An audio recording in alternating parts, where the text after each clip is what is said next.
Olá pessoal, eu, Raíssa Yannick, Riane Maurício, Ianca Hollenberg e Vinícius Oliveira vamos falar um pouquinho sobre algas, mais especificamente o tema de endossimbiose.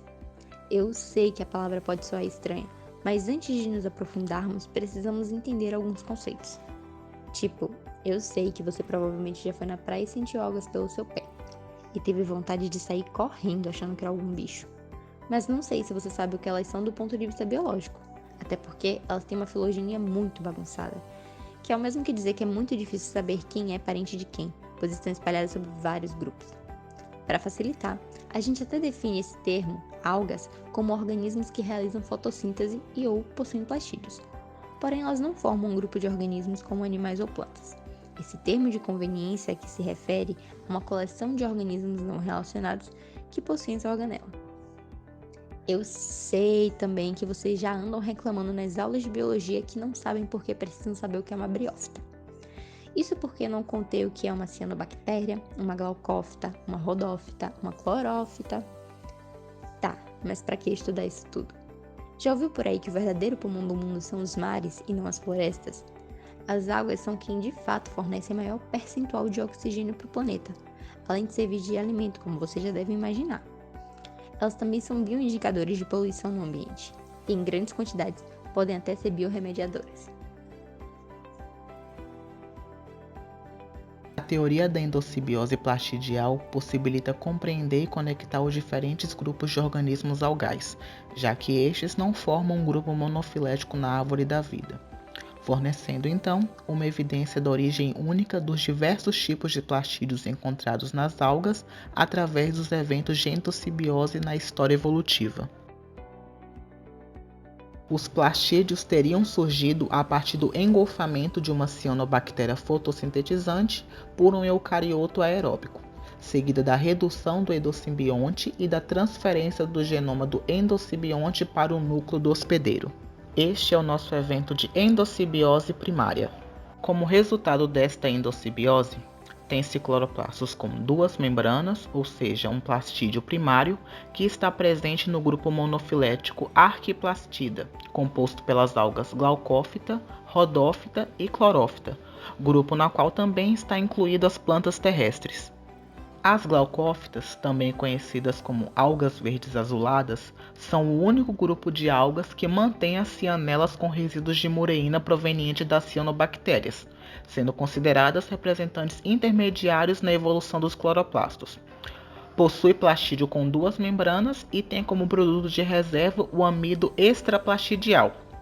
Seu pigmento é composto pela clorofila A, que dá a cor esverdeada, a ficocianina e a aloficocianina, que dá a cor azulada, por isso chamada de algas verdes azuladas, e beta-caroteno e carotenoides. As rodófitas, ou algas vermelhas, são as únicas algas sem representantes flagelados. Elas possuem plastídeos com duas membranas e têm como produto de reserva o rodamilo. Seu pigmento é composto pela clorofila A, ficoeritrina, que fornece a cor avermelhada, ficocianina e a aloficocianina. As clorófitas, também conhecidas como algas verdes, são integrantes do sub-reino Viridiplanthae, junto com as streptófitas. Estas algas elas também possuem cloroplastos com duas membranas e tilacoides empilhados formando os grana, que é o formato de cloroplasto mais conhecido e ilustrado nos livros de ensino médio. Seu produto de reserva é o amido intraplastidial e seus pigmentos são formados pelas clorofilas A e B, beta-caroteno, carotenoide e as xantofilas. Começamos a perceber o quanto é diverso o mundo das algas, mas não ficamos só por aí. Os demais grupos de algas eucariontes possuem cloroplastos cuja origem se deu a partir de eventos de endossimbiose secundária, em que um eucarionte que não realiza fotossíntese engolfa, ou seja, se torna a casa de um organismo que contém cloroplasto primário. E o resultado dessa união são plastos secundários envoltos por 3 ou 4 membranas. Mas daqui a pouquinho vamos falar mais sobre isso. O processo de endossimbiose secundária envolvendo as algas verdes se deu através do engolfamento de dois organismos distintos. O primeiro organismo foi o eucarioto heterotrófico, que engolfou uma alga verde, dando origem a Euglinófita. Já o outro organismo endocitado foi um almemboide que engolfou uma clorófita, dando origem a uma cloraracniófita. É importante dizer que nesse tipo de plastídeo temos as clorofilas A e B como pigmentos principais que podem ser vistos nos tipos de algas mencionados anteriormente. As euglenófitas são seres unicelulares biflagelados com plastos secundários com 3 membranas e possuem uma organela chamada de vacúolo contrátil responsável pela osmorregulação, que é o controle da pressão osmótica na célula do organismo. As cloraracniófitas é um grupo pequeno e raro, originalmente descoberto em culturas de algas verdes tropicais. São mixotróficas. O que é isso? A mixotrofia nada mais é do que quando um ser vivo apresenta autotrofia e heterotrofia, podendo sobreviver tanto de fotossíntese ou quimiossíntese, quanto de compostos orgânicos e inorgânicos. Além disso, apresenta uma estrutura chamada de nucleomorfo, que está localizada entre a segunda e terceira membrana de cada cloroplasto. O processo de endossimbiose secundária envolvendo as algas vermelhas acontece quando um eucarioto heterotrófico engloba uma rodófita. Esse englobamento vai originar cliptófita, aptófita, dinófita e heterocontófita. A criptófita tem 4 membranas, indicando que originaram através da endossimbiose secundária. Os pares de membranas externas e internas são separados por um espaço chamado de compartimento periplastidial, e ali vai ser armazenado um núcleo altamente reduzido chamado de nucleomorfo. Os pigmentos que ela vai possuir são a clorofila A e C, e a sua substância reserva é a clisolaminarina.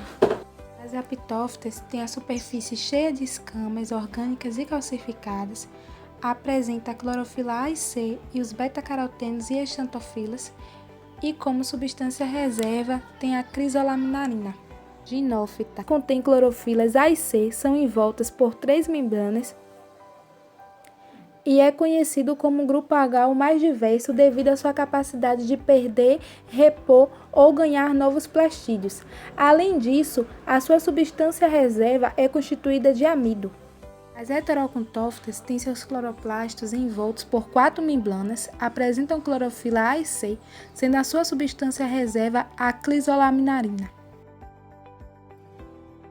Agora eu vou contar o que aconteceu no processo de endossimbiose que ocorreu pela terceira vez na história evolutiva das algas, chamada de endossimbiose terciária. Tudo começou por uma dinofita, uma alga da linhagem vermelha que englobou outros 3 grupos de algas.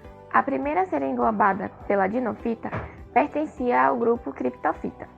A junção dessas duas algas resultou em um grupo chamado Dinophysis, com organismos com clorofilas A e C herdadas de ambos os grupos, e peridinina como pigmento acessório herdado das dinófitas. As algas deste grupo perderam algumas membranas plastidiais devido a processos aleatórios da evolução, ficando com apenas 2 membranas envolvendo essa estrutura. O segundo indivíduo, do grupo das aptofitas, formou um grupo chamado Carlodinho.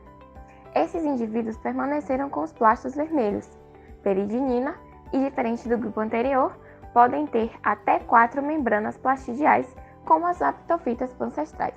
O terceiro e último grupo formado é chamado Durinschia, resultante da junção entre uma dinofita e uma diatomácea do filo heterocontofita. Com plastos vermelhos, assim como os grupos anteriores, tem fulcoxantina como pigmento acessório herdado das diatomáceas, e 5 membranas envolvendo os plastos. Um processo bastante curioso chamado endossimbiose secundária serial ocorreu quando uma dinofita englobou uma alga da linhagem verde e perdeu seu plasto vermelho, assim ficando com o plastídeo advindo de um único grupo.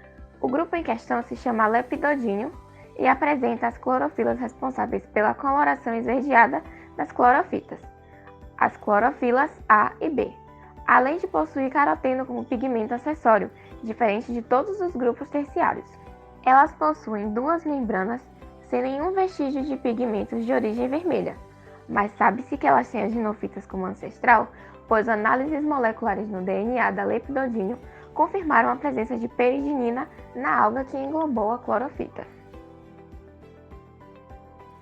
Podemos concluir que grande parte das características encontradas nas algas foram adquiridas através dos processos que consistiram na associação entre seres de espécies diferentes e na evolução desses seres para se tornar um único indivíduo, bem como os processos aleatórios que provocaram algumas diferenciações. Além disso, toda a gama de características encontradas em comum aos vestígios dos ancestrais corroboram para compreendermos como a endossimbiose possibilitou o surgimento dos cloroplastos e os padrões de herança que deram origem a organismos tão diversos.